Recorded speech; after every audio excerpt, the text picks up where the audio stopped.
মুর্শিদাবাদ মানেই অনেকেরই মনে আসে এই জেলার ছানা বড়ার নাম। তাই রাহুল গান্ধীকে এই জেলার বিশেষ মিষ্টি ছানা বড়া উপহার দেওয়ার জন্য 10 কিলো ওজনের ছানা বড়া তৈরি করে রাহুল গান্ধীর হাতে তুলে দিলেন এক ব্যক্তি। কান্দির গোকর্ণতে সকাল থেকে অপেক্ষা করার পর প্রবেশ করে রাহুলের ন্যায় যাত্রা।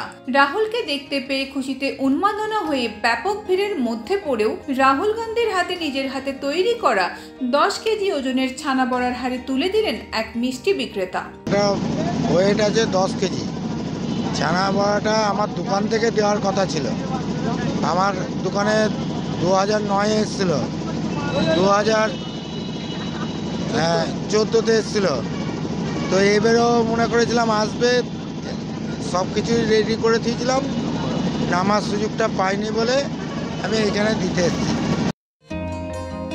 মুর্শিদাবাদ থেকে ভিক্টর ব্যানার্জির report, U Bangla TV. U Bangla TV হৃদয় ছুঁয়ে যায়।